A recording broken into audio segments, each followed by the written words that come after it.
Hello and welcome back to another episode of the In-Depth Violin Guy. And for today's video, we will talk about vibrato.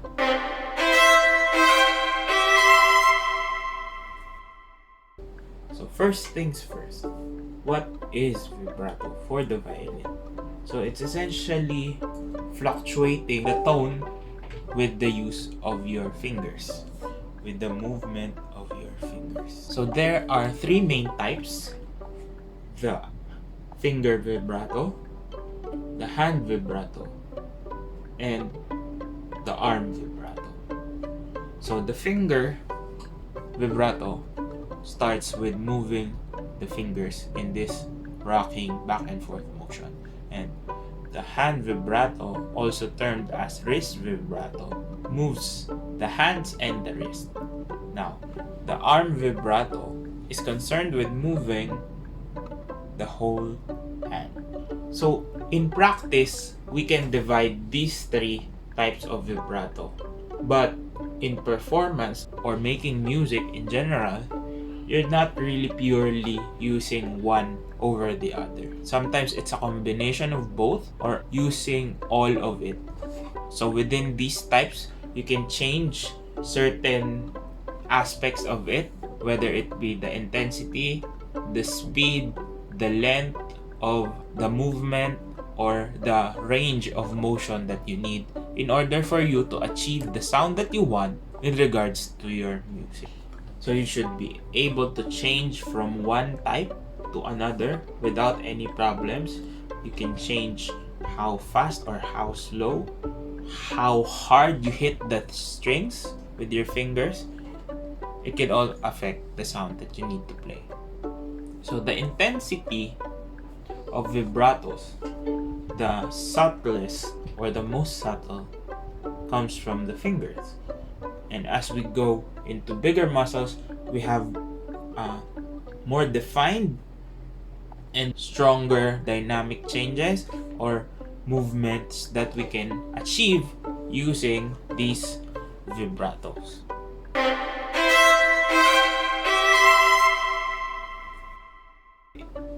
When starting vibrato, we must first emphasize that the movement of all of these three vibrato types should only come from the body, and that there shouldn't be any squeezing or tension building up on the violin itself.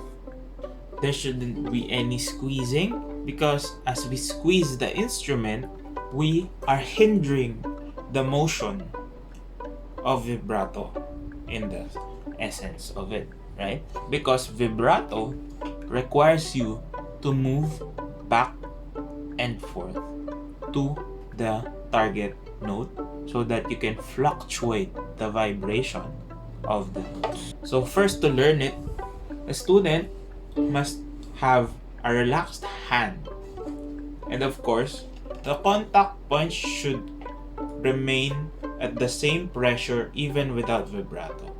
So it's needed that the student has a good framing and analyzing of the finger positions on the strings.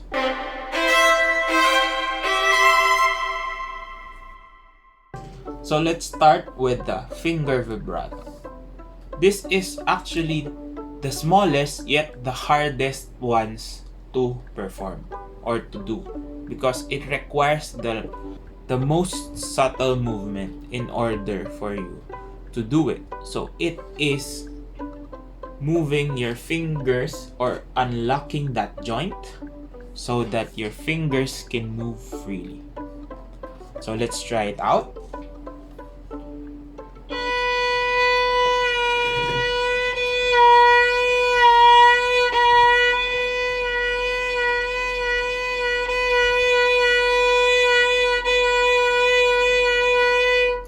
So in finger vibrato, it's important that your fingers know where to go back.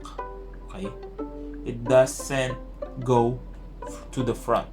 It doesn't go up. Instead, it goes back. And as we do that, every time we go to the resting position or the starting position, we must keep it in place so that we don't lose the right tone. So it is smaller.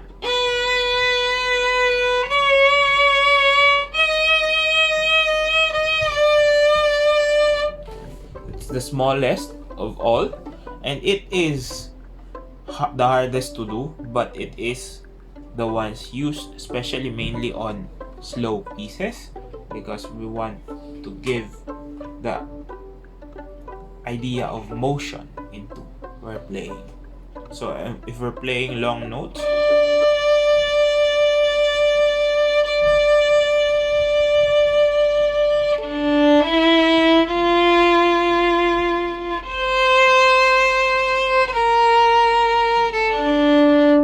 it's one of the most used, but again, it is one of the hardest.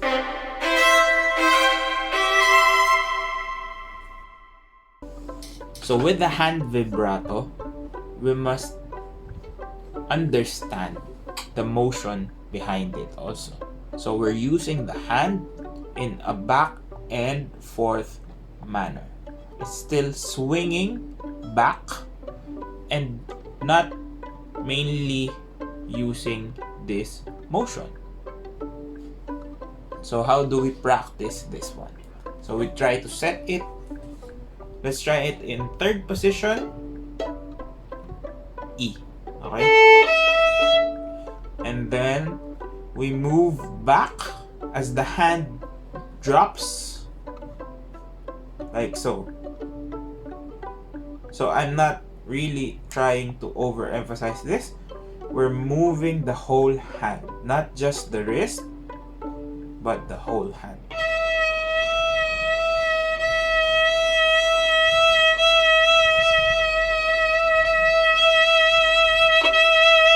And we can do it faster and faster. We also need to keep in mind that the fluctuation of the pitch produced should also be measured. We can't just vibrate it aimlessly or mindlessly. We need to understand that each movement should count for something.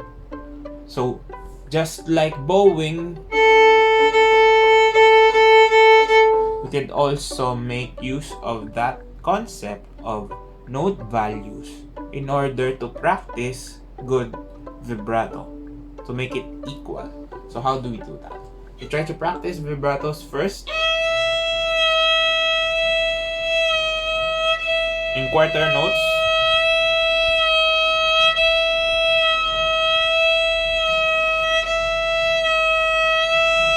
and then faster.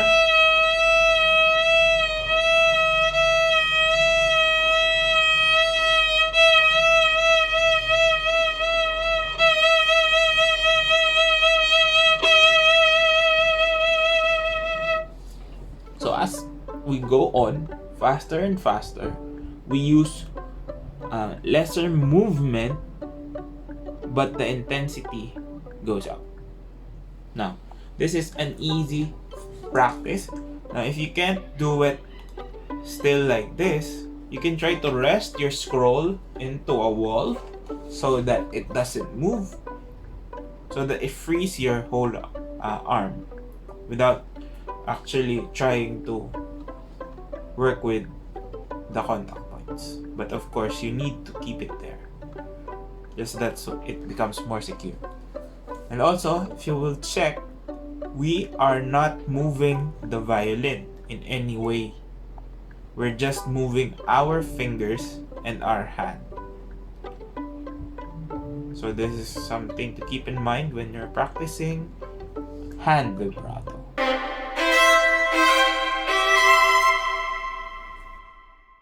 Next is the biggest one of all, which is the arm vibrato.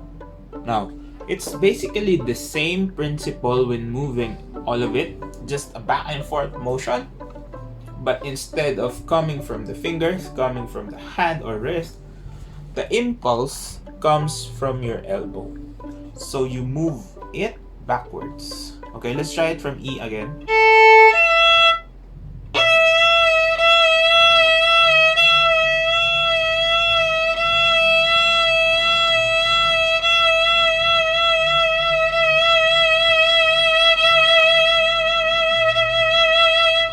as you can see, as we move to bigger muscles, the range of motion, the fluctuation of the notes actually goes lower, and giving us the ability to actually increase intensity and sort of give drama to the notes that we're trying to put vibratos to.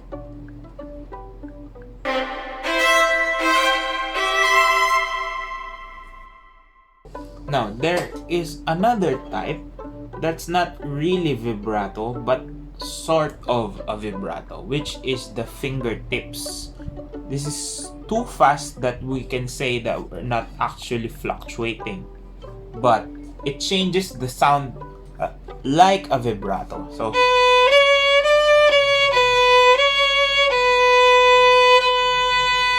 So from finger vibrato,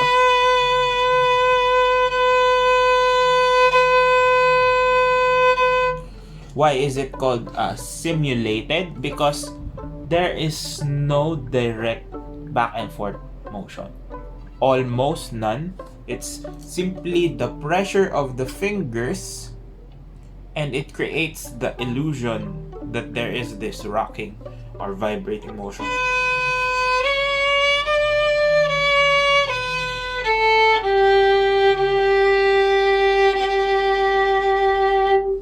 It's not really up and down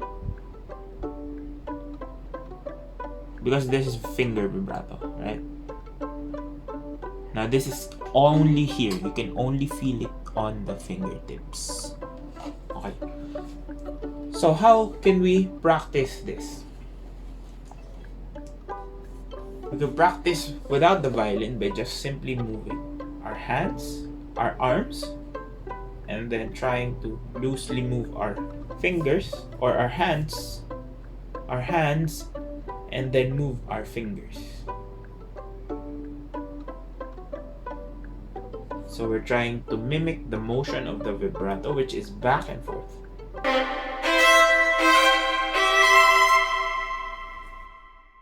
To be able to produce a good sound on vibrato notes is, number one, is you need to keep your intonation on point. So the basis note shouldn't change at all. So every time we go, we shouldn't go beyond that note or lower. So you need to keep the fingers really clicked into the strings so that they don't change like this.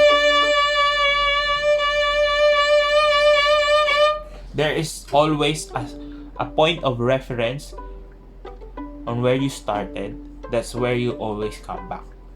You can just mindlessly move your fingers if you want to play D, but this is not a good way to practice it. You should keep your intonation in check all the time.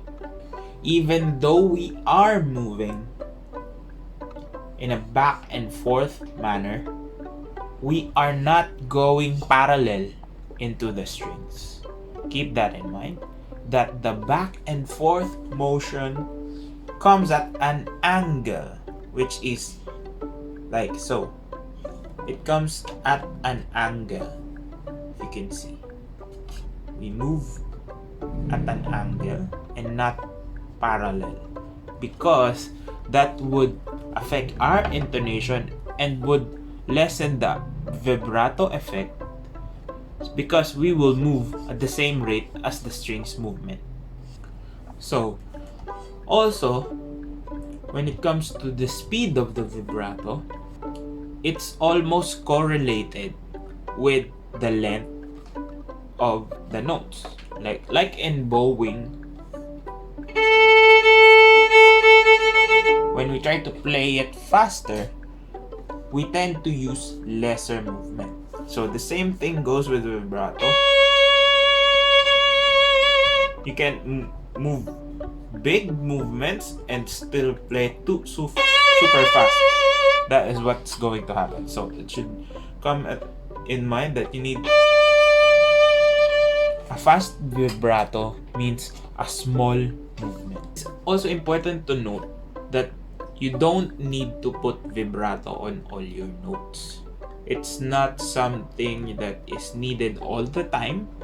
It's something that might be needed in a certain place, and a certain color change should be needed, but it's not really needed every time. Now, it's not also advisable to just put vibratos on notes, aimlessly putting it without understanding the music. So you need to follow your music, how it works, so that when you use your vibrato, it becomes an effective tool to make your playing better. So I hope you learned something new on this episode. Again, like this video and comment down below if you learned something new. And if you want to learn more, just stay tuned to my channel, subscribe for more videos, and I'll see you on the next one.